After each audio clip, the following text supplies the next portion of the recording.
Come on, ride with me. Let's talk. I know you are having a moment. You are feeling this hollow ache. But let me tell you, it's not because you failed. It's because you did what you were taught to do. You reached for something external, something that was promised would make you feel whole, and it didn't. And now you're here wondering, how did I end up here?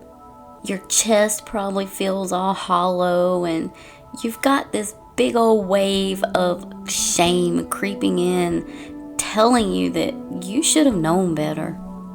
But here's the thing. Maybe you were just following a script that was handed over to you. One that said, if I just do this thing, then I'll finally feel loved and worthy of being loved. But this thing that you did, it's kind of like stubbing your toe and expecting it to fill up your heart. It wasn't the action that was the problem.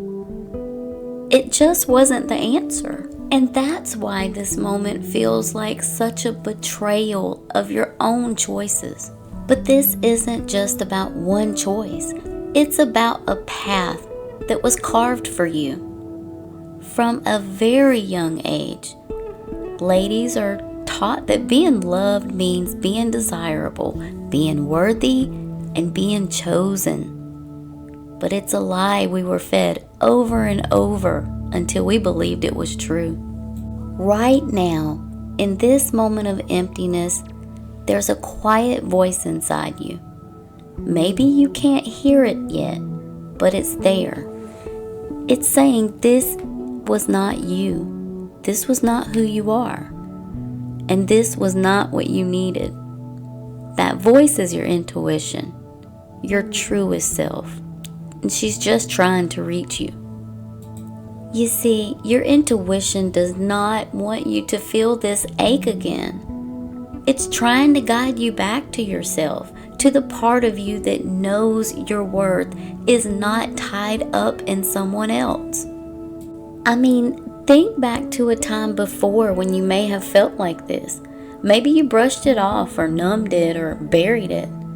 But just think about what would have happened if you just would have listened. If you would have paused and just asked yourself, what do I truly need right now? The first step is just letting yourself feel this moment, not to punish yourself, but to understand it. This emptiness isn't here to hurt you. It's here to teach you that what you were reaching for was never meant to fill you in the first place. Right now, it might feel like you're standing in the rubble of your choices, but I need you to know that you are not broken. You are just awakening. This moment of emptiness, like I said, is not a punishment. This is an invitation. An invitation to step away from the lies you've been told and to step into this beautiful truth of who you are.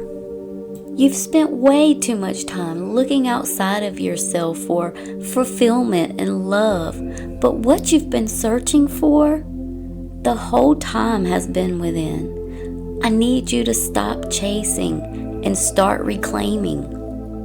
So the freak wore off. It left you sitting there still and quiet. The fleeting satisfaction of your choices, the moments you thought would bring connection and love, have left you feeling emptier than before. So what are you going to do now? Do you stay sitting in this cycle of shame, or do you choose a different path? Do you listen to your intuition? Let's take a moment and understand how we got here. We're going to start off by talking about feminine energy. You see, feminine energy is vast. It's intuitive, nurturing, and yes, powerfully creative.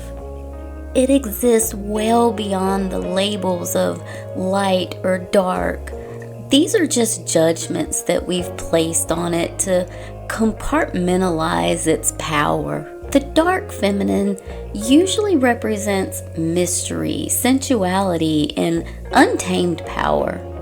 It's not bad, and it's certainly not shameful. But for centuries, systems have manipulated this energy, turning it into a tool to serve external demands, especially male-centric ideals. Society's always taught us to suppress or misdirect our feminine power, convincing us that we must use it only to gain approval or love. You see, we've been taught that our value lies in how much of ourselves we can just give away, physically, emotionally, or even spiritually. And when the freak wears off, we're standing here left wondering, why do we feel so darn depleted? But this point in time right here, this is where the beauty of choice comes in. You can sit in that shame, replaying the past, judging yourself so harshly for getting it wrong. Or you can listen to your intuition, that quiet voice that's been guiding you all along, and it whispers, "This is not the end, it's the beginning." That regret that you feel, that is not your enemy. That is like a signpost. It's an invitation for you to look inward, to explore what led you here and what your soul truly craves. Every misstep, every moment of emptiness is an opportunity to refine your path. You are not broken. You are just in transition. Now let's clarify. When we talk about dark feminine, it's important to understand that this energy is not inherently destructive. It's simply potent, raw, and unapologetic. The light feminine, on the other hand, often embodies nurturing, openness, and gentleness. But together, they represent the full spectrum of feminine energy, which is neither good nor bad. They just simply are. When the dark feminine is misused or misunderstood, it can lead to actions that feel empowering in the moment, but ultimately drain us. For example, using sensuality as a means to feel valued, or chasing validation through physical connections. Now, these choices aren't inherently wrong, but when they come from a place of lack or programming, they leave us feeling disconnected from our true selves. The beauty lies in realizing that you always have the power to choose how you embody your feminine energy. You can channel it in ways that honor your intuition, your boundaries, and your higher self. So many of us have been conditioned to seek love, acceptance, and validation externally. We're taught that if we give enough of our bodies, our time, and our energy, we'll finally feel whole. But external fulfillment is fleeting. It's like trying to quench your thirst by holding water in your hands while it just slips away, still leaving you thirsty and parched. When you find yourself standing in the aftermath of these realizations, take it as a moment of celebration, not condemnation. This is your awakening. It's the universe guiding you inward, reminding you that love and connection that you're seeking cannot be found outside of yourself. It is first nurtured within. Your intuition is not here to scold you. It's here to guide you. It's not here to punish you. It's here to direct you. It's your soul saying, there is more for you. Look within. Now, as adults, we all need to be accountable for our own actions. We all need to take responsibility for the things that we do.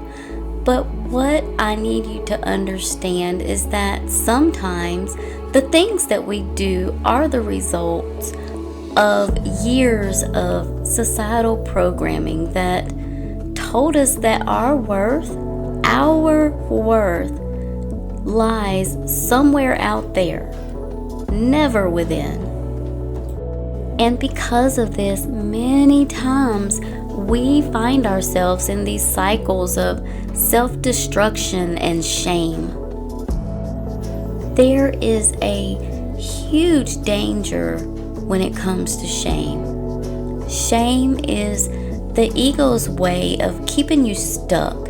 It convinces you that you are the problem, when in reality, there's also a system that helped shape you.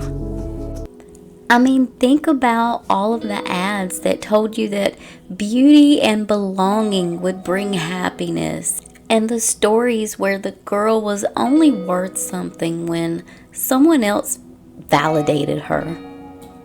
And then, when it all doesn't work, when the attention fades and the love doesn't come, we don't question our systems.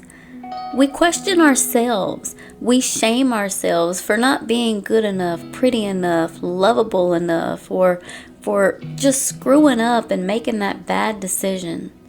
But the truth is, the systems were never designed for us to win. Right here, right now, you can embrace this moment as a time of learning. You can begin to see the lessons woven into these past choices. You can understand that you weren't acting from your true self. You weren't acting from a place of self-love. You were acting from programming, from survival, from a place of lack. And that's okay. Now, you have a chance to rewrite this story. You were given the wrong tools and told to go and do great things with them. But now, you have the power to choose all new tools. You can just completely rewrite this script. And the next time you feel pulled to seek external validation, you can pause and you can ask yourself, what am I hoping to feel here? And can I give that to myself? Now, because of what has happened, you know that fulfillment does not come from being desired or approved of. It comes from being at peace with yourself. It's knowing that your worth is not tied to anyone or anything outside of you. You know that now. You can stop talking to yourself so harshly. Instead, talk to yourself the way that you talk to a friend who's hurting. Remind yourself that this whole thing is going to be a process, but you are not a failure. You can start to question those messages that you've internalized. Replace the I need to be desirable to be loved with I am worthy of love exactly how I am. We have arrived at the most beautiful part of your journey. You get to choose. You can continue down the path of external seeking, or you can turn inward and reconnect with your divine feminine. You can embrace all the parts of yourself, the light, the dark, the shadow, the strength, and use your energy intentionally. When you choose to listen to your intuition, to honor your boundaries, and to trust your inner wisdom, you step into your true power. You realize that the love you seek begins with you. And from a place of wholeness, you can create relationships, experiences, and a life that truly fulfills you. So, to To the woman standing in the emotional aftermath, know this: you are not alone and you are not powerless. You are standing at the threshold of transformation. The emptiness you feel is not an end. It's an invitation to just begin again. Embrace your dark and your light feminine. Honor your intuition and remember that you are expansive, divine, and limitless.